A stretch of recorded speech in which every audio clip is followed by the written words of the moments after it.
Friends, ఒక చిన్న పాపని కిడ్నాప్ చేసి 3096 రోజులు ఒక రూమ్‌లో ఆమెను బంధించేసి ఉంచి, అలాగే ఆమెను ఎన్నో రకాలుగా యూజ్ చేసుకుంటూ, ఎన్నో రకాలుగా హింసిస్తూ, ఆమెని ఎంత టార్చర్ పెట్టాడు, ఈ టార్చర్ నుంచి ఆమె ఎలా బయటపడింది అన్న కాన్సెప్ట్ మీదే ఈ మూవీ అంతా ఉంటుంది ఫ్రెండ్స్. మీరు ఈ వీడియోని ఎక్కడ స్కిప్ చేయకుండా ఎండింగ్ వరకు చూడండి.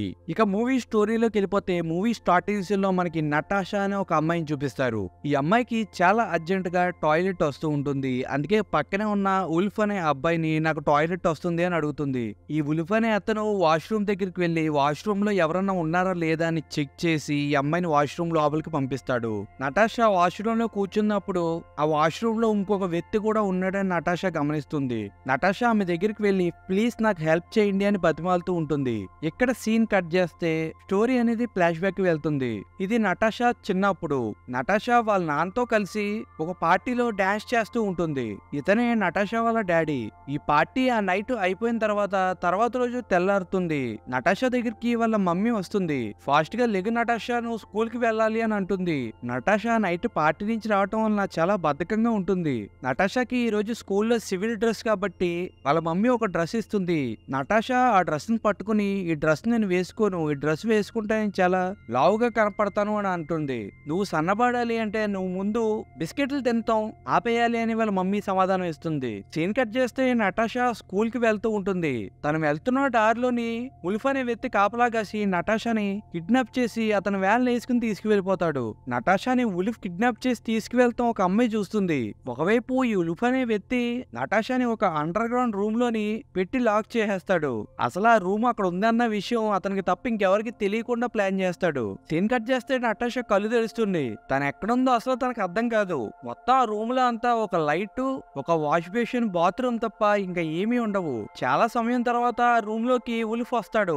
ఉల్ఫ్ ని చూసి నటాషా చాలా భయపడుతూ ఉంటుంది. ఆ రూమ్ లోకి వచ్చిన ఉల్ఫ్ నటాషా కోసం ఒక మ్యాట్రిక్స్ పట్టుకుని వస్తాడు. దాని కింద ఫ్లోర్ పైన వేసి డోర్ క్లోజ్ చేసుకుని వెళ్ళిపోతాడు. అసలు నటాషాకి ఇక్కడ ఏం జరుగుతుందో ఏమీ అర్థం కాదు. అక్కడ ఉన్న ఒక వెంటిలేషన్ ఫ్యాన్ వైపు చూస్తూ హెల్ప్ హెల్ప్ అని అరుస్తూ ఉంటుంది. కానీ నటాషాకి తెలీదు తను బేస్మెంట్ లో ఉంది, తన అరిసే అరుపులు ఎవరికి వినపడవని. తర్వాత రోజు ఉల్ఫ్ నటాషా రూమ్ లోకి ఒక బుక్ పట్టుకుని వచ్చి అందులో ఉన్న స్టోరీ చదువుతూ ఉంటాడు. అలాగే నటాషాకి తినడానికి బిస్కెట్లు ఇస్తాడు. ఆ ఉల్ఫ్ అనే సైకో వ్యక్తి అసలు నటాషాకి అక్కడ ఏం జరుగుతుందో తెలియనివ్వకుండా ఆ స్టోరీ చెప్పి అక్కడి నుంచి వెళ్ళిపోతాడు. సీన్ కట్ చేస్తే నటాషా మిస్ అయ్యి ఆల్మోస్ట్ 8 days అయిపోతాయి. నటాషా ఇంట్లో ఉన్న వాళ్ళంతా చాలా బాధపడుతూ నటాషా ఎక్కడ ఉంది, ఏం తింటుంది అని ప్రతి క్షణం నటాషాను ఊహించుకుంటూ ఏడుస్తూ ఉంటారు. ఒకవైపుకి నటాషా 8 రోజుల నుంచి ఆ రూమ్ లో ఉండి ఏం చేయాలో అర్థం కాక రూమ్ ఎంత పొడుగుంది, ఎన్ని అడుగులు ఉంది అని లెక్కేసుకుంటూ ఉంటుంది. ఒకవైపు ఏమో ఈ ఉల్ఫ్ అనే సైకో వ్యక్తి మాత్రం వాళ్ళ అమ్మతో టీవీ చూస్తూ ఉంటాడు. తర్వాత సీన్ లో నటాషా ఉల్ఫ్ కి ఒక లెటర్ ఇస్తుంది. మా అమ్మ వాళ్ళు నా గురించి ఎంతో నెతుకుతూ ఉండుంటారు, నేను బాగానే ఉన్నాను అని ఇందులో రాశాను, ఇది మా అమ్మ వాళ్ళకి ఇవ్వి అని ఆ లెటర్ ఉల్ఫ్ కి ఇస్తే ఉల్ఫ్ ఆ లెటర్ ని చదివి ఓకే మీ అమ్మ వాళ్ళకి ఇస్తాను అని అంటాడు. తర్వాత ఉల్ఫ్ నటాషాకి తలస్నానం చేపిస్తాడు. నటాషా షాంపూ ఎక్కువ పెట్టుకుంటుంటే ఈ షాంపూ కాస్ట్ ఎంతో నీకు తెలుసా, నువ్వు చాలా తక్కువ వాడాలి అని అంటాడు. నటాషా ఇలా అంటుంది, మాది చాలా రిచ్ ఫ్యామిలీ, నేను ఎప్పుడు షాంపూ ఇలాగే పెట్టుకుంటాను అంటే, ఇక్కడ ఇలా ఎక్కువ షాంపూ పెట్టుకున్న కుదరదు, నువ్వు ఇంకోసారి ఇలా ఎక్కువ షాంపూ పెట్టుకున్నావు అంటే నేను చంపేస్తాను అని చాలా దారుణంగా నటాషాని భయపెడతాడు. పాపం నటాషా ఏడుస్తూ ఉంటే నువ్వు ఏడిస్తే నేను చంపేస్తాను అని అంటాడు. ఇంకా నటాషా ఏమీ చేయలేక ఏడుపును కూడా ఒగ్గబెట్టుకుని ఉంటుంది. తర్వాత సీన్ లో ఉల్ఫ్ ఇంటికి పోలీసులు వస్తాడు. పోలీసులు ఇలాగ అంటారు, నువ్వు నటాషా అన్న ఒక పాపని కిడ్నాప్ చేశావు అన్న విషయం ఒక చిన్న పాప చూసిందంట, ఆ పాప మాతో చెప్పింది, మీ ఇల్లంతా మేము చెక్ చేయాలి అని పోలీసులు అంటే సరే చెక్ చేసుకోండి అని ఉల్ఫ్ అంటాడు. పోలీసులు ఉల్ఫ్ వ్యాన్ అంతా చెక్ చేస్తాడు. అందులో ఎటువంటి క్లూ కూడా దొరకదు. అలాగే పోలీసులు ఉల్ఫ్ ని ఇంట్రాగేట్ చేస్తారు. ఉల్ఫ్ అందులో చాలా అమాయకుల్లాగా నాకేమీ తెలియని శుద్ధపోసలాగా నటిస్తాడు. పోలీసులు కూడా ఇతను అమాయకుడే అనుకుంటా అని ఉల్ఫ్ ను వదిలేస్తారు. పాపం ఒకవైపేమో నటాషా తన ఇంట్లో తన మమ్మీని డాడీని గుర్తు తెచ్చుకుంటూ బాధపడుతూ ఉంటుంది. సీన్ కట్ చేస్తే నటాషా ఆ రూమ్ లో ఉండి 4 సంవత్సరాలు అయిపోతుంది. తన పెద్దది కూడా అయిపోతుంది. ఒక రోజు ఉల్ఫ్ నటాషా రూమ్ లోకి వచ్చినప్పుడు నటాషా రూమ్ అంతా బ్యాడ్ స్మెల్ వస్తూ ఉంటుంది. ఏంటి స్మెల్ వస్తుంది అని నటాషాని అడిగితే నేను మెచ్యూర్ అయ్యాను అని నటాషా సమాధానం ఇస్తుంది. ఉల్ఫ్ చాలా కోపంతో ఈ రూమ్ అంతా నువ్వే క్లీన్ చేయని అంటాడు. అప్పుడు నటాషా అంటుంది, నేను స్నానం చేస్తే గాని ఈ రూమ్ లో ఉన్న స్మెల్ పోదు, నేను స్నానం చేస్తాను, నన్ను పైకి తీసుకువెళ్ళు అని నటాషా ఉల్ఫ్ ని అడుగుతుంది. అప్పుడు ఉల్ఫ్ నటాషాని అండర్ గ్రౌండ్ నుంచి టాప్ ఫ్లోర్ కి తీసుకువస్తాడు. నటాషా నిజంగా వెలుతురుని చూసి 4 సంవత్సరాలు అయిపోతుంది.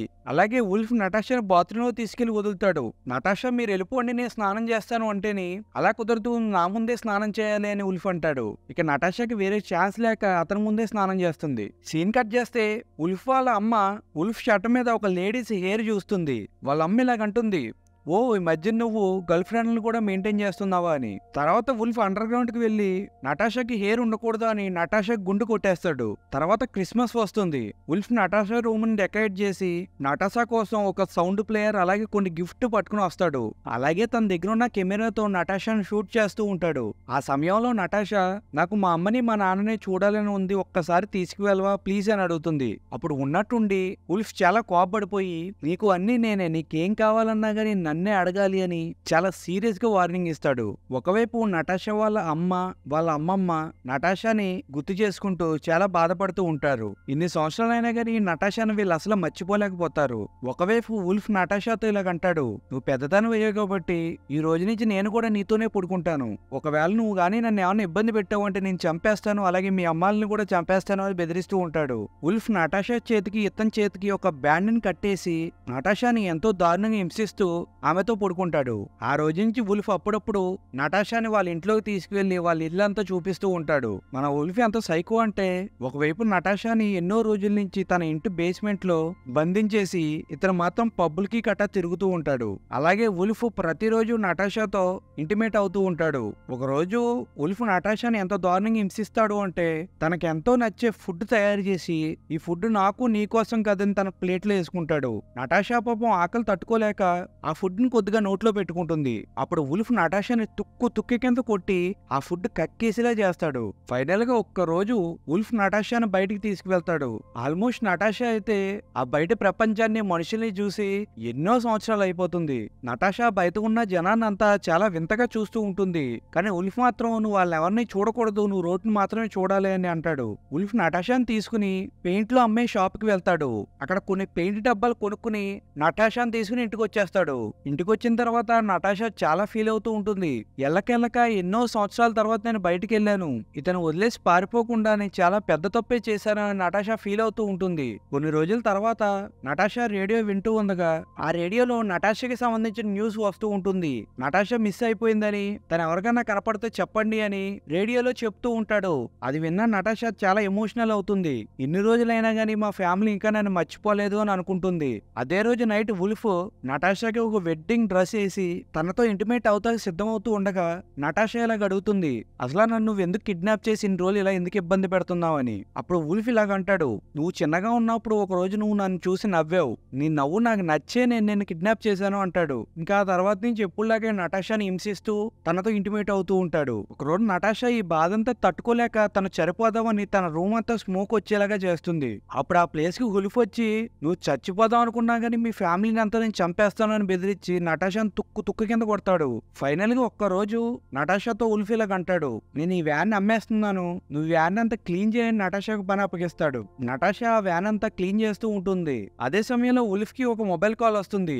ఆ ప్లేస్ లో నటాషా బ్లోయర్ తో ఆ కార్ క్లీన్ చేస్తున్న వలన ఆ సౌండ్ కి ఉల్ఫ్ కి మొబైల్ కాల్ ఎవరు మాట్లాడుతున్నారో అర్థం కాదు. తన కాల్ మాట్లాడటం కోసం పక్కకి వెళ్తాడు.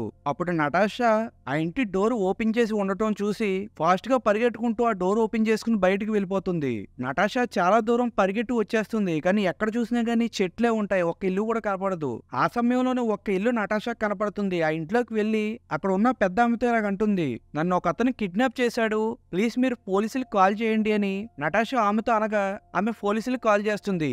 ఈ సీన్ లో మనకు ఒక విషయం చూపిస్తారు, నటాషా ఆల్మోస్ట్ ఆ రూమ్ లోని 3096 రోజుల వరకు ఉంది అని. ఆ తర్వాత కొద్ది సమయంలోనే అక్కడ పోలీసులు వచ్చేస్తారు. అప్పుడు నటాషా పోలీసులతో ఇలాగంటుంది, నా పేరు నటాషా, నేను ఆల్మోస్ట్ కిడ్నాప్ అయ్యి 8 సంవత్సరాల పైన అయిపోతుంది అని చెప్తుంది. అప్పుడు పోలీసులు నటాషాని పోలీస్ స్టేషన్ తీసుకువెళ్తూ ఉంటారు.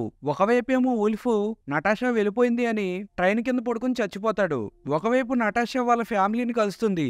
ఈ సీన్ తో ఈ మూవీ అయిపోతుంది. ఫ్రెండ్స్, మన ఛానల్లో ఇలాంటి డిఫరెంట్ మూవీస్ అనేది చాలానే ఎక్స్ప్లెయిన్ చేసాం. ఒకసారి ఛానల్ ఓపెన్ చేసి మిగతా మూవీస్ ని కూడా చూడండి.